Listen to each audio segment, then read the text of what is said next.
Bonjour à tous et bienvenue sur Développement Facile.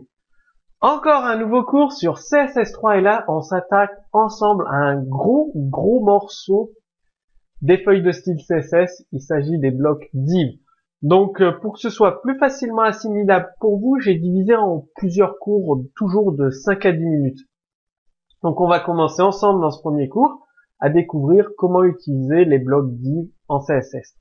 Donc comme je vous le disais, les blocs div sont une notion très importante en CSS pour positionner des éléments.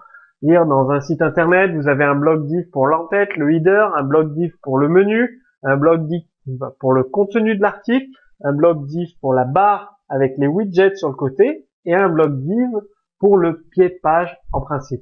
Et à l'intérieur de ces blocs div, il y a encore d'autres divs pour positionner les différents éléments. Donc un bloc div, c'est en principe une zone rectangulaire avec du contenu, une marge intérieure, le padding, une bordure, border, une marge extérieure, margin.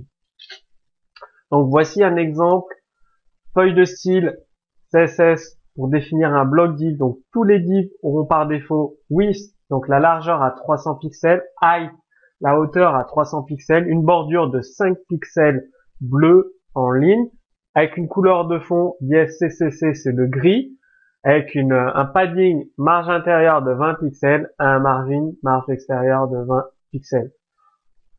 Reprenez le code source, amusez-vous à personnaliser largeur, hauteur, background, mettant une background image par exemple.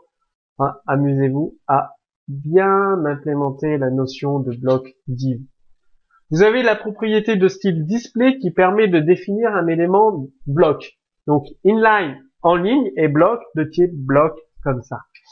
Donc je vous ai mis un exemple de code source avec la propriété display inline, donc sur une liste à puce d'éléments.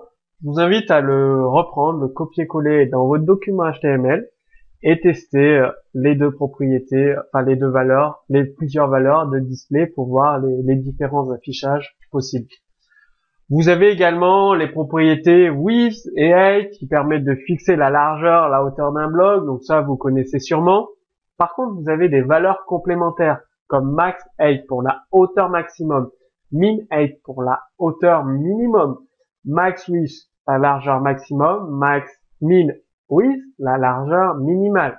Donc ça permet de définir des blocs avec une largeur par défaut, width à 150 pixels, une largeur minimum min width à 150 pixels et une largeur maximum max width là dans l'exemple à 100 pixels.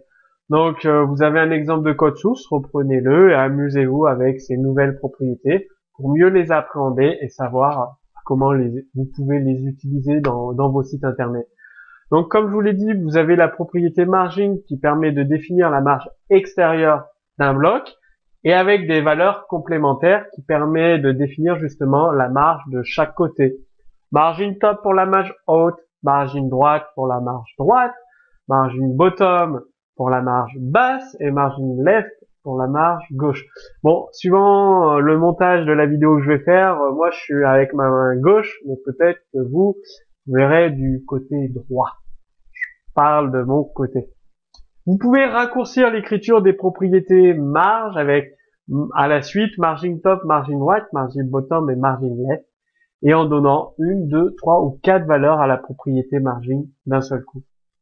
Pour une meilleure lisibilité, je vous conseille vraiment d'utiliser les mots-clés margin top, margin right, margin bottom, margin left. Parce que l'écriture raccourcie, si vous ne connaissez pas que c'est top, right, bottom et left dans cet ordre, vous risquez de vous perdre. Donc voici un exemple de code source avec un div qui a une marge, donc des marges gauche-droite différentes, des marges hautes, donc 10 et 28 pixels, avec une marge intérieure, un padding de 20 pixels. Reprenez le code source, le but c'est que vous vous amusiez avec ces margin, padding, width, height, max width, min height, pour bien comprendre ce que vous pouvez faire avec les blocs div.